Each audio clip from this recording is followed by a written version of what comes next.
Thank you very much. We have very little time, so I'll try to be brief and get straight to the point. I want to discuss this morning three major things. One, to get a more accurate observation of the targets of the war, of the objective of the war. Later on, how is the overall arching strategy designed in order to achieve those objectives of the war. And later on, we'll discuss three current challenges that are facing the decision makers of Israel right now, as we speak. So, as probably all of us know, the 7th of October was a major failure of multi-layers of the national security establishment. It was a military failure, it was an intelligence failure, and it seems like all of the systems of the national security had collapsed simultaneously. That perspective, by the way, you need to remember it in order to reevaluate the achievements of the IDF after surviving, after getting off of that very low point on the 7th of October. And it seems by international military standard that what's been achieved by the IDF up to now is really remarkable. That in terms of the achievements of the ground forces, air force, and intelligence. So that's a perspective we must take in mind when we are criticizing very truly what happens on the 7th of October. So after those atrocities, after those images driven out of the Gaza envelope and the stories that we have heard, and the images were really something that boosted up the discourse in Israel, the anger was enormous, and it scaled up the objectives of the war that were designed between the 7th and the 9th of October. And we ended up with very challenged objectives of the war that's very hard to obtain. First of all, the military destruction of a terror organization. Whoever read something about military history, you probably know the destruction of terror organizations through military might is very difficult. Even if you destroy the organization, the scale, the command and control structure, you'll end up eventually with lots of terror cells all across the area embedded inside civilian population. So just achieving this one relatively simple to define goal is very challenging.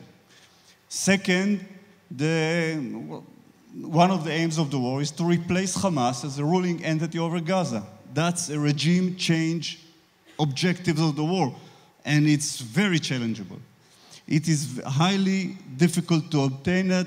Look at the history of the United States, which is a global mighty power in terms of military capability. It has struggled on obtaining that objective. Take, for example, Afghanistan as a resemblance. And we assigned ourselves with that mission. And finally, getting back all of our hostages. And it's a totally different situation than the situation that was in Entebbe. They are not located in one place. They were constantly displaced by Hamas and separated into tiny frictions of 2 or 3 hostages in each place. So there is not a real potential of a military special operation to a single point that can extract those hostages. All of those 3 challenges, very challenging objective, in order to achieve them, we have designed, and I say we because I was partly involved through the Ministry of Defense as a consultant. So when we thought about the strategy in order to obtain those challenges, we designed from the beginning a very long war. Long war contradicts the main principle of Israel national security because of our economy, because of our market, because of our other elements of national security. We focused on very short war. To design from the preliminary designing table, a long war was challengeable. But that's the only way we can obtain those very challenging objectives. So we have designed a campaign that stretches over a 2-year period. 4 stages. Stage 1 is the firepower campaign, and of what we call an standoff operations that's aimed to destroy the strategic capability of Hamas and to prepare the ground for the ground invasion, ground maneuvering. The second phase was due to take for 3 months. It was the main effort of the destruction of the military structure of Hamas, the underground system, strategic and tactical, the command and control, the military and industry, and to kill the prominent military leaders of Hamas. After 3 months, that ended, by the way, on the 27th of January, we have succeeded on destroying 16 out of the 24 battalions of Hamas. Hamas is a military dimension of 24 battalions and 5 regional brigades. And we are still left with 6 remaining battalions, 4 of them in the Rafah area near the border of Egypt. That's the Rafah regional brigade of Hamas, and 2 of them in the central camps. But we have shifted to a different form of operation. This is the 3rd stage, where you are focusing on the elimination of those tiny little terror cells that are left behind. Very, very difficult in terms of military capabilities. You need to return back to the places, to all of those battalions that you have initially destroyed, and re-enter the area and root out those terror cells. But because of the fact that we have still not touched part of the Gaza Strip in the 2nd phase, we are now, as we speak, simultaneously working in 2 different concepts in the northern part of Gaza. It's on the 3rd stage, like the operation that we are now seeing in the neighborhood of Zaytun. We have already been in Zaytun, and now we are reconquering it in order to dig in more thoroughly and to root out those terror cells that still remain back there. And while we are doing that in the Khan Yunis area, we are still in phase 2, the destruction of the Khan Yunis brigade. Very important brigade, because the supreme, if you call it supreme headquarters, if I can say that on Hamas, the headquarters of the strategic headquarters of Hamas is located beneath Khan Yunis, and this is the reason why we are focusing our attention right now in Khan Yunis. We are very close to end that period of the operation. And in Rafah, that still remains. That's one of the 3 challenges that I'll come in a minute. But the tricky problem, the tricky effort is what we call the day after. What that means, in order to replace a governing entity from authority, in order to change the regime, as we know, you must do simultaneously 2 contradictory efforts: destruction and building. You are destroying the current capability of governing element of Hamas by eliminating their leaders and by hunting them, and simultaneously you must nurture up alternative civil kind of an address. Make no mistake, what declared, we do not mean to transfer the security authority to nobody. Israel will maintain its authority in the 1st phase for the 2-year period of time, and in the 2nd phase, well, in the Middle East, you don't really know what will happen 2 years from now. It's impossible to know what will happen in the next hour. So in the obvious and observed period of time, the security responsibility on Gaza Strip will remain on the IDF, similar to the principle that we do in the West Bank, in Judah and Samaria. That is, if you see the threat, you go out and hunt it wherever it is. But in terms of civilian address, we need to replace Hamas. And that's really a tricky part. That's right now we are breaking our head how to create some more moderate local leaders to take charge. And it seems right now it's impossible. Egyptian really doesn't want to get involved in that situation. We as Israelis, we don't want to return back and take control over the daily civilian lives of those 2 million Palestinians. And searching for local leaders up to now is a failure. There is a potential, relatively potential new address that's to resume back the authority of the Palestinian Authority, but it is very sensitive and fragile and volatile in terms of the Israeli political arena. Most Israelis, not just in the terms of the politicians, consider the Palestinian Authority as part of the problem, not part of the solution. Although it's tangible, it's really easy to return them back, to bring them back, and the United States is eager for us to adopt that solution. We have our conditions, we have our problems with the laws. I'll not elaborate, you don't have time, regarding the Palestinian Authority problem of corruption, of paying for terrorists, etc., etc. So that brings us to the situation right now.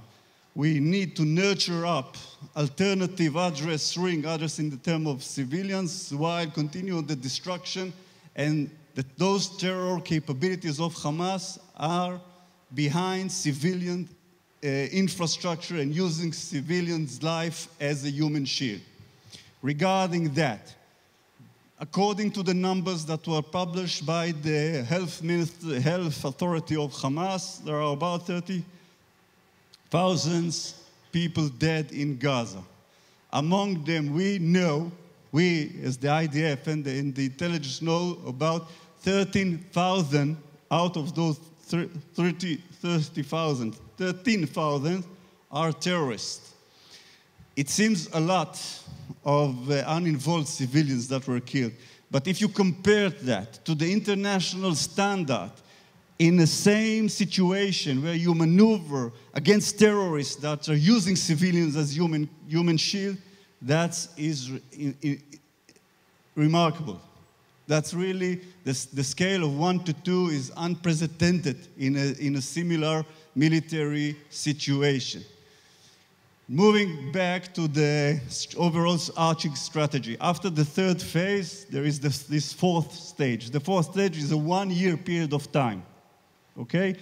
1 month, the first stage, 3, the ground operation, 6 to 9 months, the rooting out of terror and guerrilla pockets, cleaning the Gaza Strip, and 1 year of establishing the new alternative address of Gaza and creating it more solid and less threatening to Israeli national security.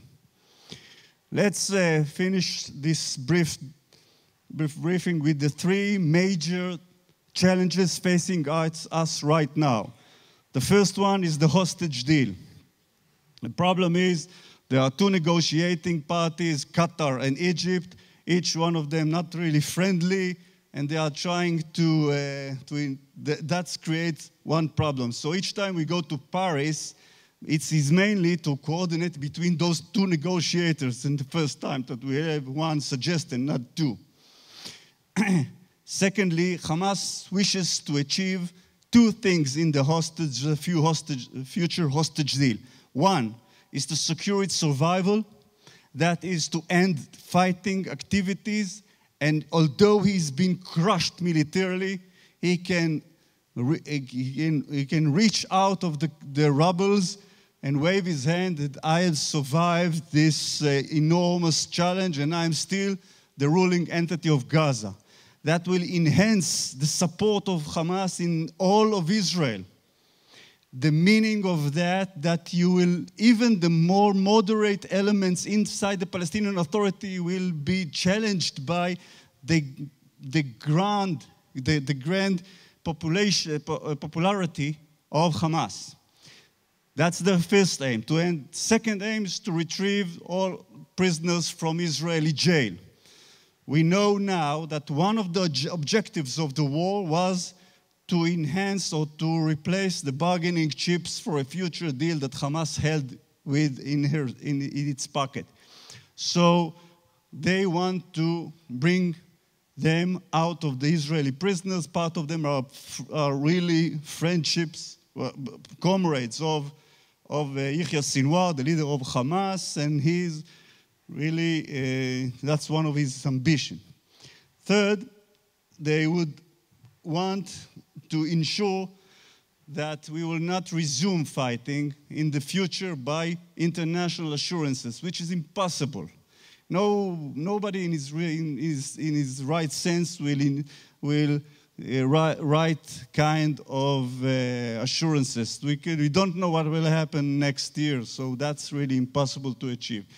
So right now, that's the negotiating over how many Palestinian prisoners will be released, and how long will be the ceasefire, and how stable it will be into the future. The second obstacle that we are facing is Rafah. The problem in Rafah is over 1 million displaced Palestinians from the northern part of Gaza has moved downward into the southern part of Gaza Strip. And if we are not evacuating them or allowing them to evacuate themselves, it's impossible to launch out full-scale maneuvering into Rafah. It will end up with, if you think the problems that we have internationally regarding what we are being blamed, if we are going to do that without evacuation, it will be 10 times of the criticism and 10 times the anti-Semitism and 10 times what we are suffering from in terms of international posture. So how do you do that? Very difficult. It will take time. Second, it's the Egyptian element. Egypt is convinced that we are trying to force Gazans into Sinai Peninsula. Why? Because officials in the Israeli government have stated that mistakenly. So now we need to ensure them that there is no real Israeli strategy of transferring those Palestinians' population into Rafah. That needs discussions and that needs assurances. Third, it's the issue of the humanitarian aid. United States insists that it will be solidly behind us in two terms. One, that we will maintain humanitarian support to the uninvolved citizens of Gaza, runs fluently along all through the military campaign that we're going to launch in Rafah. And secondly, to create the necessary environment and necessary conditions that will allow those peoples to evacuate themselves. So it's need great coordination between the United States. Third challenge is the northern arena. Although, and I don't have time to elaborate on that, but take my word for it, although Hamas did not coordinate the attack with the Shiite Axis and Iran, they knew about the potential of Hamas' plan, but the date and the details were not synchronized and coordinated with all the Shiite Axis and Iran. After surprising them in the 7th of October, there was a few hours of dilemma inside Iran and Hezbollah how to react. They have decided two things. One, to be involved. Second, not to go to a full-scale war because it's not suitable for them, the date and the conditions. So what we are facing right now is a multi-arena frictions, not multi-arena front, war. And the main dominant, prominent actor is Hezbollah, Lebanon's Hezbollah. He has joined the war. He is constantly creating a friction. His major achievement was the fact that we have evacuated over 80,000 civilians out of the northern border. But in terms of tactical capability, he's losing every fight. Right now, we have crossed every red line that Hezbollah poses for us. We have killed over 220 of his operatives. We have struck in Lebanon, in Beirut, in the northern Bekaa Valley, yesterday, in Baalbek. So Hezbollah is eager. He's also tired. The attrition war works on both sides of the fence. So the question right now, it's not over how to cease fire. The minute there will be some kind of a pause in Gaza, the minute the fire will stop in Gaza, it will simultaneously stop in Rafah, in Lebanon. That's not the challenge. The challenge is how you secure the future balance with Hezbollah and you ensure your own civilians that it is safe to return back to their homes without the threat of a monster standing just across the fence.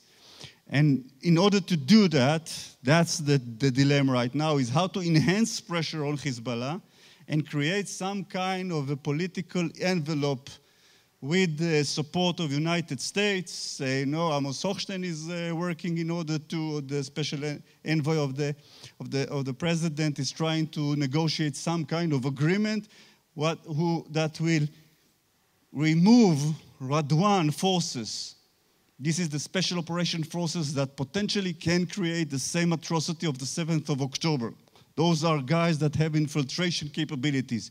To remove them north and to stabilize the situation with approval that Hamas will not interfere in a future Gaza campaign.